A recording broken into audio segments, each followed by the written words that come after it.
This is a long overdue remaster of a video from a while ago. I'm going to be talking about the cast and characters from my own original dinosaur slash post-apocalypse novel. I'll explain how those two concepts go together, but when I did the original video like this, some stuff in it is now outdated. Some stuff, or even characters I talked about then, tie into plots that have gotten dropped or heavily altered. The core cast and their story is pretty much the same still. It's just gotten a little more in depth, or some minor things have changed, but some characters now exist who didn't when I made the original video, and others, again, have been cut, or some plots they connect to have been, as the wider lore for the planned story outside of just the first novel has continued to develop. I am making a whole world around these characters. The Spinosaurus is just that first glimpse into it. So today I'm going to discuss all the main characters again and what they are all about. Plus, with the book's release getting close, I thought this was a good time to do this again. So first, I'll explain the setting and how this post-apocalyptic world with dinosaurs and prehistoric animals in it came to be. In the Spinosaurus, an anomaly, which is the only name the characters in the story ever give it, it is an unseen, undescribed event that resurrects every single extinct animal species that ever lived on the planet over a period of a few years. It starts off slow and then gets faster and faster and faster, and eventually it brings back everything. It causes the food chains to collapse, the ecosystem collapses, the supply chains collapse, people try to flee the cities as riots break out, the roads get jammed up, and society just crumbles into nothing. And what's left after the mass extinction that follows is a mixed up, mashed together mess of animal life from all of Earth's eras, prehistoric and modern, that the humans who survive now have to live in. Also, the book is being written in universe 300 years later as an historical work. So, to the coalition of communities and villages that has built back up since the collapse, the Spinosaurus is essentially a compiled record about historical people and events to them in their history. Now, the anomaly does one other thing. It doesn't just bring back everything that ever lived. Some rare individuals from each species are altered. They're larger, faster, stronger, smarter. Some are even able to talk. Now, not every variant gets all of these traits, but occasionally, one or two here and there get everything. Some of the main characters in the Spinosaurus are variants, such as Spino himself, the character the book is named after. Spino is a prime example of a dinosaur altered by the anomaly that resurrects every extinct animal. He is as smart as a human and is able to speak. He was raised by Nick Edwards, who just found his egg in the woods one day before the anomaly became known. He is extremely loyal to Nick and his family, and Spino is not just as loyal as the day is long, he is also very gentle, loving, and caring. However, if you threaten his family, he is very capable of showing that he is still a very dangerous carnivorous dinosaur. He will do whatever it takes to keep his family safe. But when he's not having to protect them, he is essentially just a very laid back, calm, and loving individual. Ness. Ness is another variant dinosaur. She is a variant baryonyx, so again, she's larger than a normal baryonyx would be. She's physically different in a few ways, and she's able to speak and is as smart as a human. Ness, when you first meet her, she's very much a young, playful sweetheart, but that super bright, bubbly personality does get dampened by a pretty traumatic event that happens about in the middle of the book. She's definitely not the same in the second half of the book as she is when you meet her in the first half, but like Spino, she is loyal. She is loyal as the day is long to those she cares about. She's loving, and she's still just a sweetheart. And I'll admit, Ness, even though she was like the second character I came up with for this concept, she's never really been more than a supporting character. She has a few moments here and there, but for the most part, Ness never really gets the spotlight on her. She's definitely a secondary character and definitely one of the supporting protagonists. Shadow. Shadow is one of my absolute favorite characters from the book. Shadow is not a variant. He's actually a hybrid dinosaur created after the apocalypse by essentially a mad scientist named Ian and his team of scientists. And I'll go into more detail about who they are in a little bit, but Ian and his team essentially work with a terrorist organization that rises up in one of the more well-equipped communities.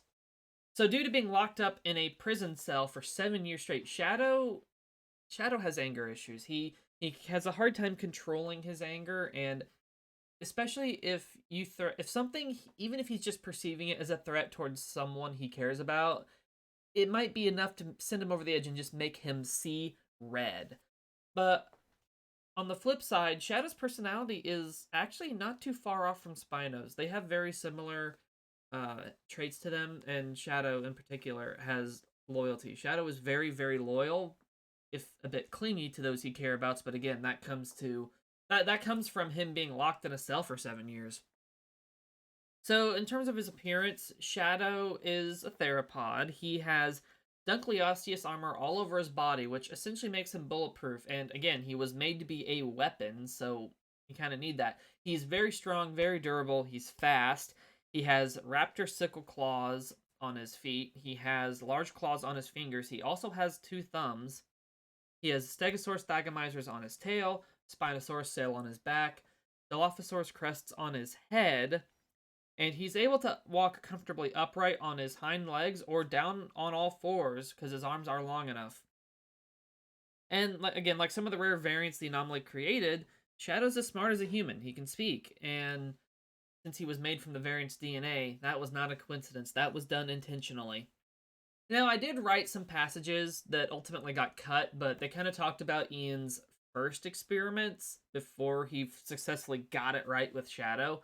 And some of the failed hybrid designs I came up with, honestly, I thought were pretty horrific, but at the same time, you're not going to throw, Dunkleosteus, Stegosaurus, and Utahraptor into the cooker together and get it right on the first try, so. And on Shadow's arm is burn the number 000001. That was essentially the only name they ever gave him. His name, Shadow, comes from the first friend he meets. Version 2. Version 2 is my absolute favorite character from the book, and from the wider lore, too. Version 2 is quite literally Version 2. He is Ian and his lackey's literal second version of Shadow. Version 2 is, as the text says, perhaps the scariest of the 4 main dinosaur characters. He's an extremely unstable, aggressive, and sadistic hybrid dinosaur. That's not his fault. Version 2 was brainwashed from birth to think he should be loyal to his creators and only want to kill for them. They're the only ones who can control him. So what happens is the brainwashing results in a split personality. Version 2's true self is aware at least the subconscious level, and it cannot stop what its body is doing. It cannot control its body, as the brainwashed personality is in control and controlling everything it does. The true personality can basically just watch as it does all of this, and it can't stop it. He is a prisoner in his own mind that was stolen from him, basically. In terms of his appearance, version 2 was specifically designed by his creators to look scary, and also he kind of looks like over the top, but that's because his creators got so fanatic with the idea of beating their design with Shadow that they threw everything into him. He is larger than Shadow, not by very much, but he is. He's bulkier, he's stronger. Like Shadow, he can walk up on 2 legs or down on all fours just as comfortably. He has, 3 fingers on his hands and a thumb each. He has the raptor sickle claws. He has an extra row of thagomizers. Instead of a Spinosaurus tail, he has spikes running down his back. Instead of a crest, he has spike-like quills. He has gills on his neck, and in his mouth, instead of the normal dinosaur teeth you might expect, version 2 has a single row of Adestus teeth. He has the tooth structure of the Adestus, which means he has a single row running down the midline of the upper and lower jaw. Because of this, he can't even fully close his mouth. His creators thought that would make him look terrifying and also send a message, because Adestus means devourer. Version 2 is a complex character, and you don't really get any idea that he's anything more than just a monster, basically, in the first book, but version 2 is a complex character. I wrote an entire second spin-off just about him because I wanted to explore this character. He is my absolute favorite character from the Spinosaurus, and I'm really excited for what's gonna happen with him in the Spinosaurus book, because I basically envision the Spinosaurus as a two-parter. So you have the first part, which is finished, and I'm doing the last edits on now, and then the second half. And version 2 is going to have a much bigger role in that one, and I'm really excited to delve into him as a character more.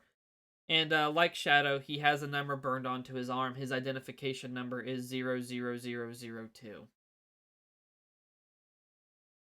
Because of his gills as well, version 2 is just as lethal on land as he is in the water. Heck, one of his very first scenes in the book is him fighting a Dunkleosteus in an underwater fight. Version 2 is an effective hunter on land, and he's also a very effective hunter in the water. He can also unhinge his jaw like a snake, and he has a very powerful bite with those serrated shark-like teeth in his mouth. And something I didn't mention, but him and Shadow both have glowing bioluminescent eyes. Shadow's glow green, version 2's glow yellow.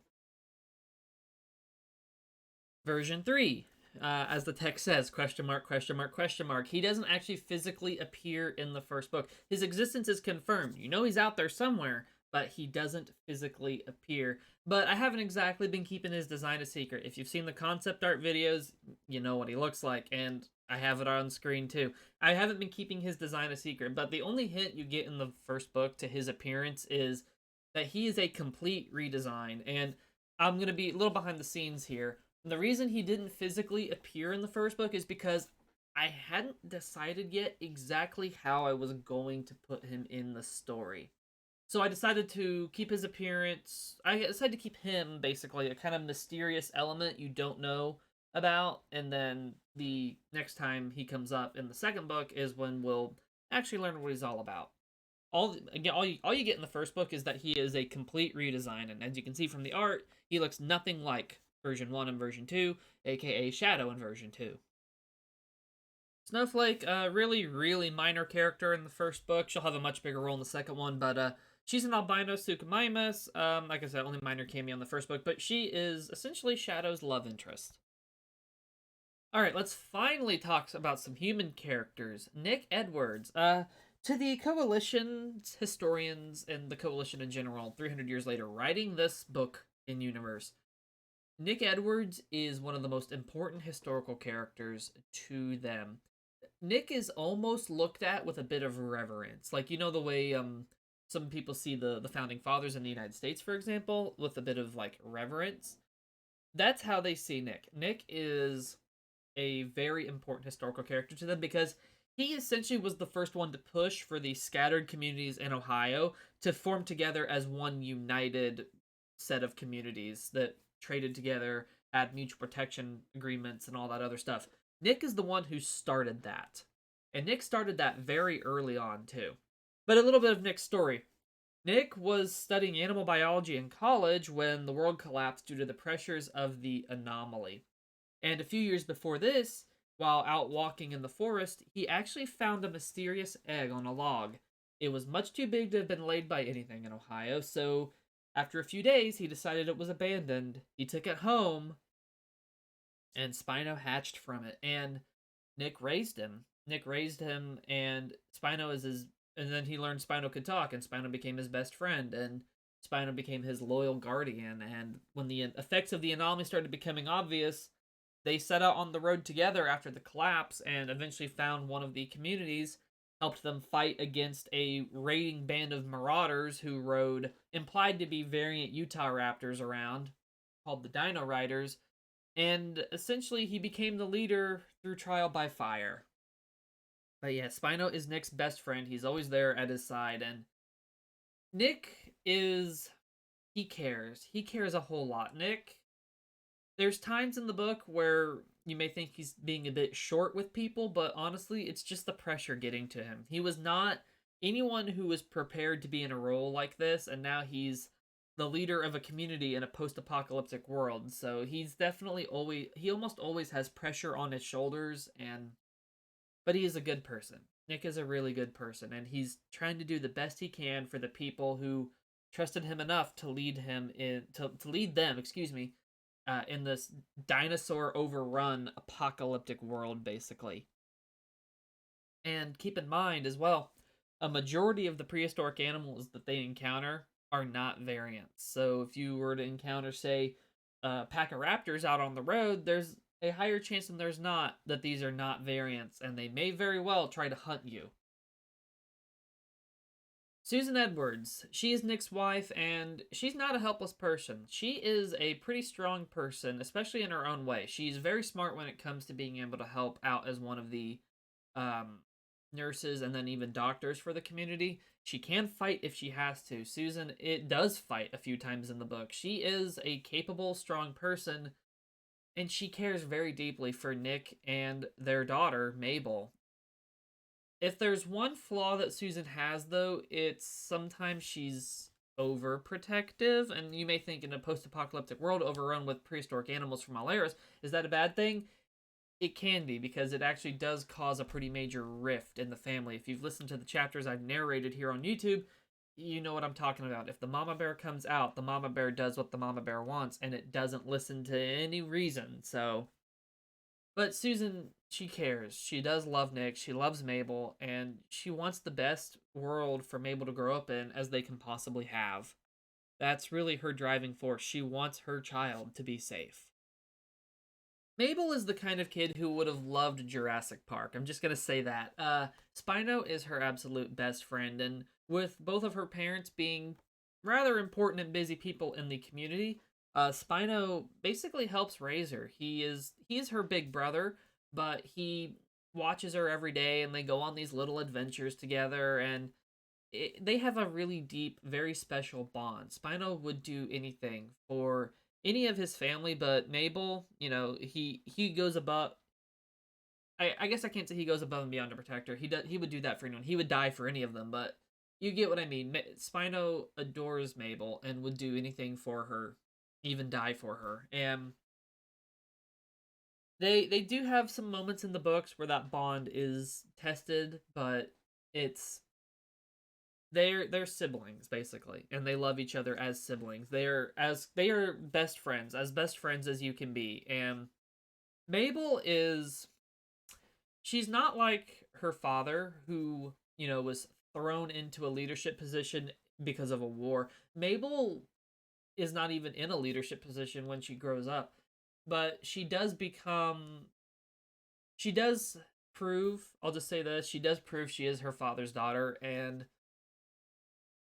ultimately, because of events to come, she is, like her father, one of the most important historical individuals, even if she wasn't really involved in the key events early in the apocalypse that led to the communities coming together again. But she is a very important historical individual as well, and is very much viewed as, the daughter of Nick Edwards, who has her own very important legacy. Steve Eldridge. Steve Eldridge is Nick's right hand man. He is older than Nick, but he is Nick's right hand man. He's very much loyal to Nick and the community, and he cares very deeply for the people.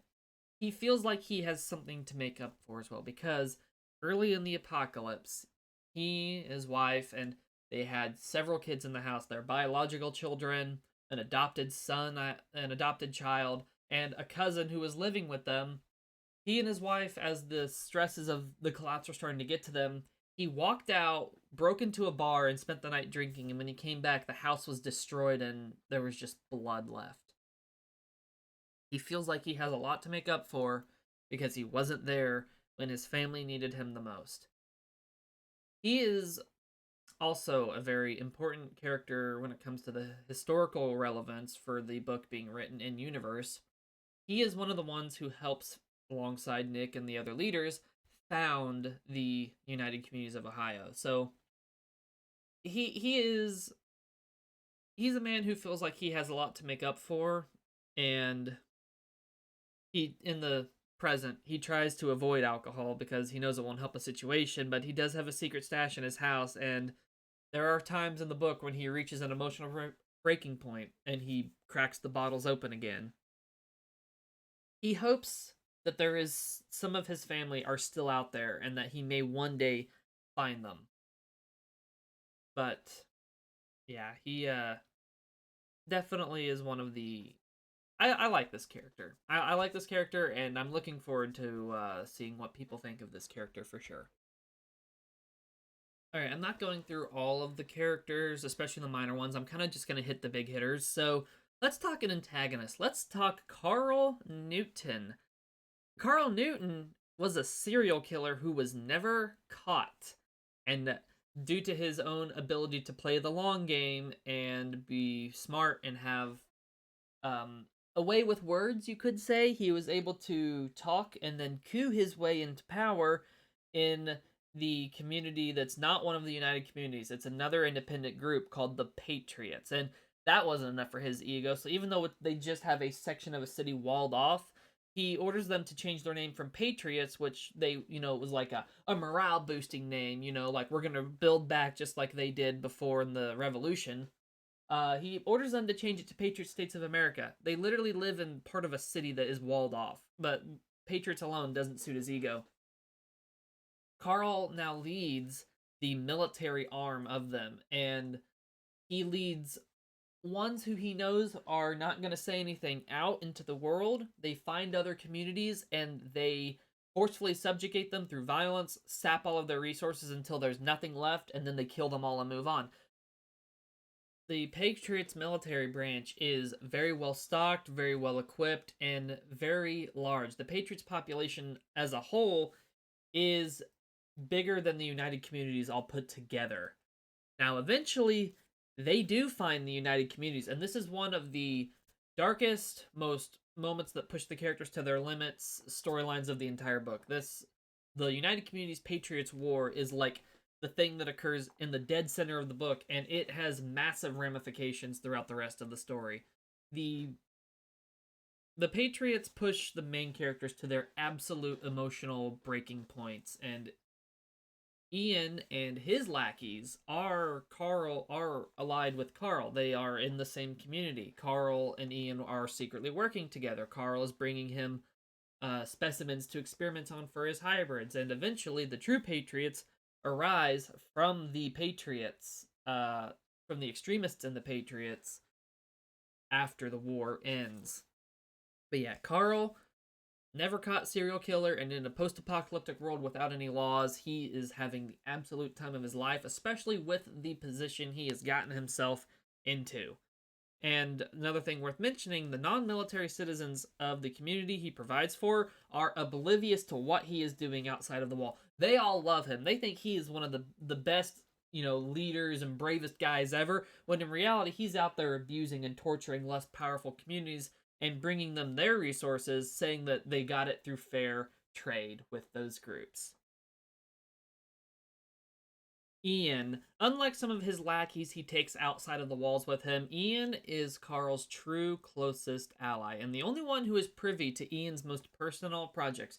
Ian is working on the idea for creating hybrids years before he brings it to the rest of his scientists. He's doing these experiments in private, basically. Carl is the only one who knows what he's really doing and what his ultimate real end goal is. The project Ian is working on, that is his magnum opus, is creating perfectly designed hybrid dinosaur soldiers. Again, Shadow is the very first one that is successful. They have the armor, they have all of the weapons, they're able to fight, they're able to be lethal. Version 3, for example, is a complete redesign who is designed for stealth and speed. He isn't designed for open combat, but Shadow and version 2 both are. That's why they both have so much armor, that's why they both have so much weapons. And Ian basically wanted them to be as smart as variants and able to talk so they could be trained into actual soldiers who could take orders. That's what he and Carl want. They want really tough, durable dinosaur soldiers that are loyal to them. Because in this post apocalyptic world, that is a very useful thing to have.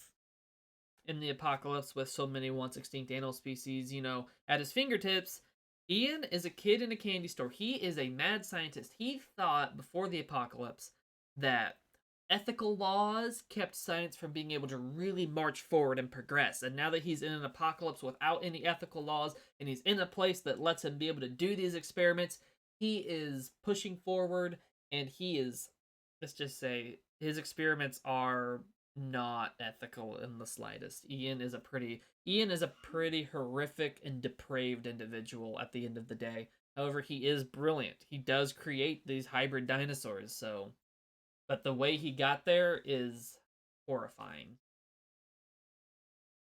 Herschel is a human survivor of the apocalypse who's actually the first one who meets Ness. He was living alone in a warehouse on the East Coast until it suddenly burned down. A few years later, he ran into Ness still on the East Coast, and then they decided to travel into the interior, and they come across the United Communities of Ohio, which is where they settle down and live. I have narrated their chapter, their introduction chapter. It was a long time ago, but you can find that in the in one of the playlists. I'll link in the description, or maybe I'll put it on the card at the end. But Herschel, like Ness, is a pretty minor character. He's just a supporting character. I'm planning to give him a little bit more to do in the second book, but in the first book, he really is, same boat as Ness. They're just minor supporting protagonists. There's not much more to them, at least not yet. All right, Dylan Fitzpatrick is a more important character. Dylan Fitzpatrick is a young Patriot military recruit who is a kid when the United Communities Patriots War happens. 10 years later, because there is a 10-year time skip halfway through the book, he is now a full recruit, and he doesn't realize that he's about to stumble into a very deep conspiracy that gets to the point he doesn't know who he can trust. He discovers, which is not chance, they're testing him, the terrorists are, to see if he might be loyal to them. He discovers Shadow, and he doesn't know who he can talk to about this. He doesn't know what to think about this, so he stumbles into a conspiracy that it runs deeper than he could ever imagine. There are so many people involved in the True Patriots plot that essentially he can't trust anybody. So I debated talking about the Wachowski family and then the variant Raptor Pack, Streak, Bart, and Gamma, but since they don't appear in the first book, I'm gonna just pass over them for now, and whenever version 2's spin-off gets closer to coming out, I'll touch on them again. But you can listen to almost that entire book's rough draft for free. I narrated the first 2 entire acts and then part of the third as well on this channel, and then I uploaded a full reading on my second channel. I will link that somewhere. But anyway, back to characters who appear in the first book. Diamond is one of my favorites, though she is a minor one. Diamond is a character whose story has actually been changing a fair amount from what I originally envisioned to what I think I'm going to actually do. And I really can't go into details because it'll be heavy spoilers, but let me just say, Diamond only appears in one chapter in the first book. I narrated it recently, the final edit of it even. Well, more or less final edit, but you get what I mean. Diamond only appears in one chapter in the first book, but I'm planning to have her have a little bit of a larger role in the second one, but that role, from when I narrated, or from when I did the original video like this to now, is now completely different. So basically, if I talked about it at all in that older video where I talked about the characters, that's all outdated because Diamond's story in the second book is going to be very different from what I originally envisioned, and I'm just going to leave it at that. But Diamond is a variant. She's essentially a Utahraptor-sized velociraptor without any feathers. She can talk, she has a pack, and she has an adopted human son who she rescues from the rest of the pack, named James. And she's one of the first recorded instances in history of a human being adopted by a variant. It went the other way a couple times where, Nick raised Spino. She was the first instance in their recorded history of it going the other way, where a variant adopted a human. Which is kind of the significance of her story in the first book. But also, they are living in an area that becomes a pretty important community. But yeah, Diamond had a pretty traumatic backstory. Her whole clutch of eggs was destroyed. She heavily traumatized, and James, likewise, her adopted son, had pretty shitty parents. I'll just say it bluntly. They were drug addicts who left him to die. So they both have a void that the other fills. They're like a puzzle piece that goes together. And yeah, they are both two troubled souls who find what they both were missing in each other. And Diamond is also just a really sweet individual. She's a dinosaur. She's a hunter. She is lethal, but she's also very caring, and she is one of my favorites. So Thomas Rees is a character who is basically what I was talking about earlier, where I had something planned for him, and I've pretty much scrapped that storyline majorly since I originally made the old video like this. He still exists. He is referenced in The Deputy, and the conflict that he causes, I'm planning to reference in like some briefly wider canon stuff in the second book. But for the most part, Thomas Reese is one of those characters where I had something in mind for him. I had this whole backstory, like you can see it on screen. I had this whole backstory worked out, and then as the lore and the world has developed, it's pretty much gotten scrapped. I may one day revisit this concept, but for the most part, I think this storyline is going to get more or less dropped. Anyway, I just wanted to show an example of that, because again, the core characters, Spino, Shadow, Version 2, Nick, Steve, the other United Communities, Carl, they all have pretty much stayed stagnant. Characters like this, who were concepts for wider stuff elsewhere in the world, have gotten scrapped as that wider world has started to develop and change more. And a character who I don't have a page for in this old video that I'm just using for this video, who now exists that didn't before, is Spinosaurus Spino.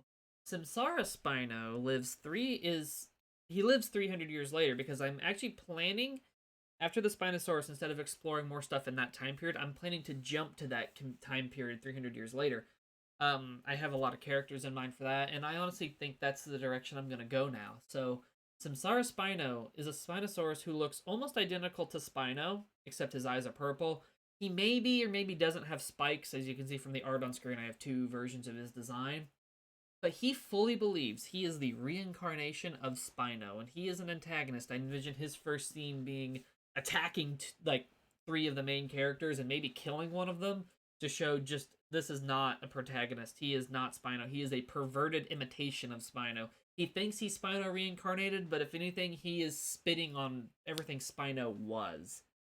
And I love this as an antagonist, and I cannot wait to develop him more. But yeah, I wanted to just show you Thomas Reese's screen here to show something about a character getting chopped and a character being added as the wider lore for the wider world has changed and grown and developed. And yeah, just that happens though whenever you're creating a wider canon. You know, stuff that you originally had in mind, you know, it gets scrubbed because you realize you just kind of realize that it's right, and then stuff that you didn't even have in mind before appears. That's what the discovery is. Honestly, one of my favorite things for writing is you actually do discover stuff. You don't consciously create it all yourself. You sometimes just discover something, and I love that. These are another thing. The raptor mammal hybrid things are another thing which technically do still exist. They have been alluded to. However, I don't know if I'm actually ever going to feature them anymore. I originally planned to have stories set. I originally planned to do a story set in Europe, but I don't know if I'm going to now. But these things, these raptor mammal hybrids, I still really like the concept of, so these probably have a stronger chance of getting revisited than like Thomas Rees does, but I still really like these concepts. But they are alluded to exist. People in the Spinosaurus and the Deputy talk about hearing rumors of weird things happening in Europe, but yeah, this is another storyline that is an example of something that I liked and something that I originally was going to do, that as the wider world and lore developed is probably going to be at least heavily cut down, not featured as heavily as I originally intended, or straight up scrapped. However, I don't think these guys are going to get straight up scrapped. I do want to do something with them at some point down the line. Anyway, this video's gone on long enough. Those were some of the core main characters from the Spinosaurus, and I've been working on this book as a novel since 2021, and I've had the story in the cooker since 2018, so I'm really, really hopeful that it finally comes out this year, and I'm honestly just really excited to finally share it. This is my baby. This literally is my baby, and I'm so excited to share it. And if you actually sat here through this whole thing and listened to me rant, thank you so much. Please tell me what you think of the characters, the setting, and go give some of my reading videos a listen. It would truly mean the world to me. I'll in the cards and in the description, I'll link some chapter readings. I think in the card at the end, I'll link chapter 1, Diamond story, Nessa's story, and then version 2. So if you want to check out any of those, they'll be in the cards on screen now. Thank you so much for watching, and have a good one, everyone.